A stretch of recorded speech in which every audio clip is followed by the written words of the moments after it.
Madam President, yesterday was a difficult day for me. I'm 74 years old. I was born in 1944. Like many Americans, my youth was during the Vietnam era. My prime of my youth was the Vietnam era. In fact, my senior year in college, I got a graduation diploma and a draft notice the same day. They were put in the same book.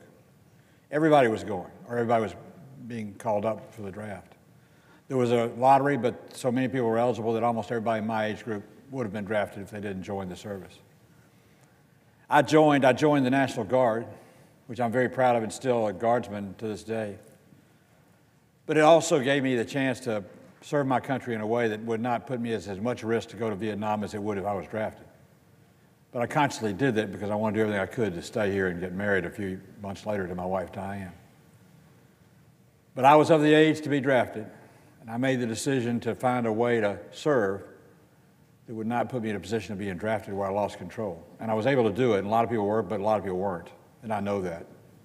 And the ones that could know it and the ones that couldn't know it. And the President knows what I'm talking about, being a guardsman herself.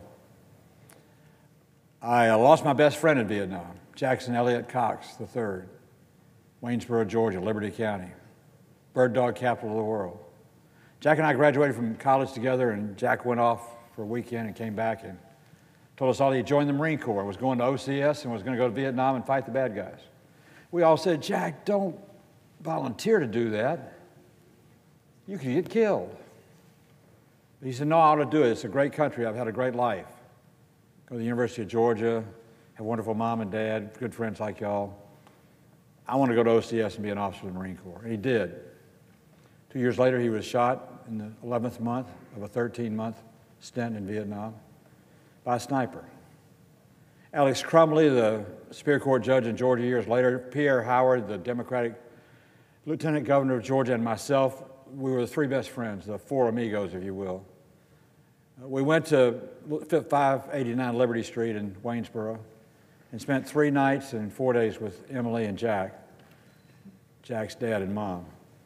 When the Marine Corps brought the body back, it lied and stayed in their dining room. We had a wake and a service for it. We stood guard. We cried, we talked about the good times, we talked about the bad times. But we felt sorry for ourselves because the life that had meant so much to all of us was gone. But Jack felt a calling for the country. He did a great service for the country, and I'm proud of him, and I'm proud to have been his friend. I tried to do what I could, but never in the category of a John McCain or Jack Cox. There were a lot of people my age that didn't do as much as they probably could have or might have done. And probably from time to time have second thoughts about it too, because the Vietnam War was so tough. I had friends coming back who had to dress in blue jeans and khakis when they got off the troop train from wherever they were to Atlanta, because the people they would get accosted on the street if they were in their uniform during that era. You know, today we go to the airport and we have troops come through that are going to fly back for duty somewhere, and they get standing ovations.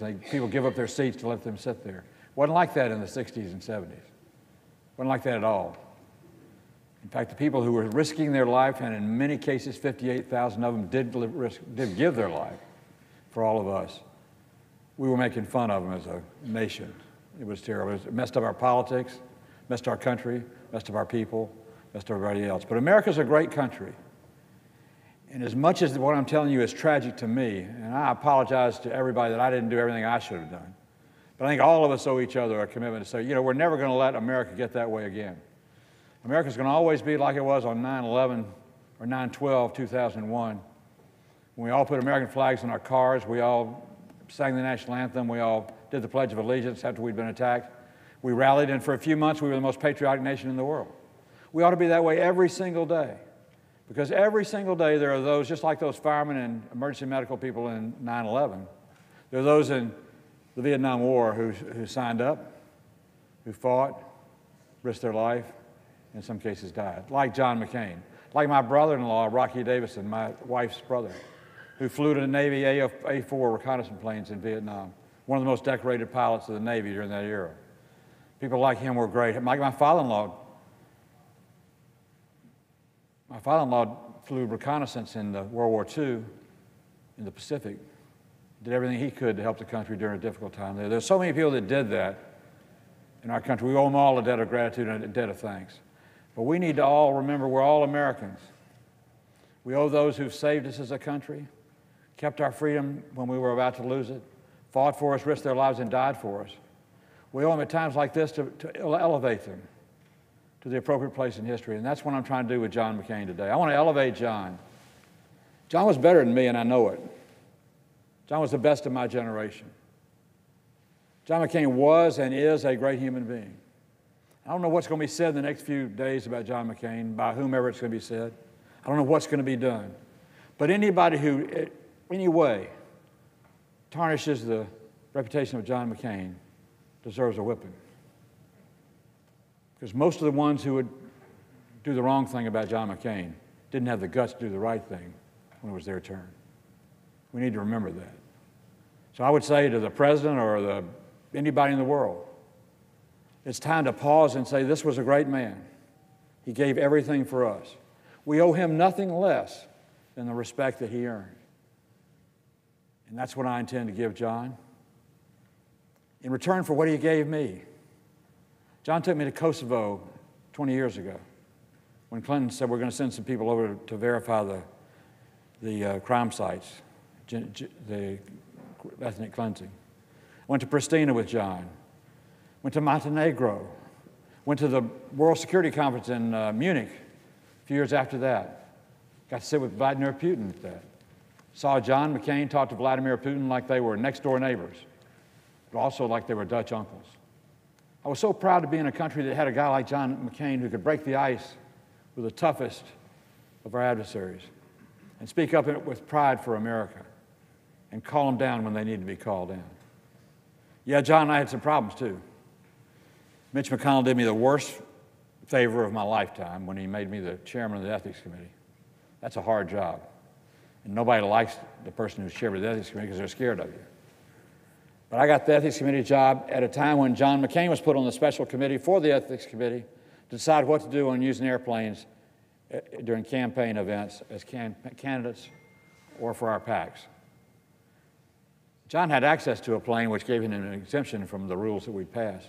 Made it tough as heck because he didn't have to worry about the cause and effect. But John took a second to understand the problems a normal legislator who might not have had access to a private plane would have. And in the end, John took his circumstances and his abilities to have a private plane and applied it to the changes that we made to see to it everybody's being treated fair. John didn't just expect things to be good for John. He expected them to be good for everybody. And he always did that, and I always learned a lot from him. The other thing I learned was how to cuss. Now, let me tell you, John McCain could do a lot of things, but cuss is one of the best things he ever did. He was a consummate cusser. And he knew how to do it to have emphasis added. That's what the papers always say when they put the pound marks and things like that after some statement Jim Inhofe makes or I make. But John, he and I were working on a deal. I am chairman of the Veterans Committee. He was chairman of the Armed Services Committee. We had a huge veterans bill we had to come together and meeting the minds on in terms of health care. John was late to the meeting. He came in the meeting, pulled the door behind him, slammed it, and for 10 minutes laid the best cussing on me and everybody else in the room I ever heard.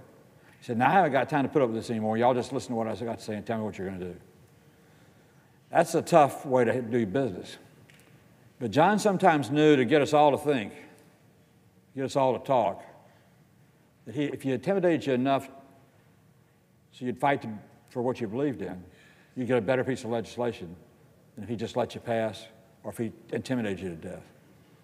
John knew exactly what he had the capability of doing, and he knew exactly when to apply the intimidation and the thanks and the grace. And he did it at the right time every single time. Did we agree all the time? No. But I know I'm a better person, my country's a better country, and the world's a better place because of John McCain.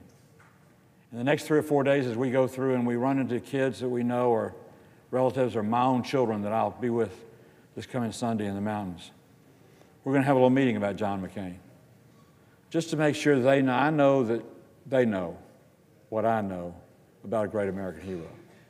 Because I want them, when they have kids in their 40s, like my kids are in their 40s today, they'll remember on Veterans Day, on Memorial Day, on all other days, the John McCains of the world and those that will come after John who put their life and their future and their fortune on the line for the greatest country in the world, the United States of America. And I yield back my time.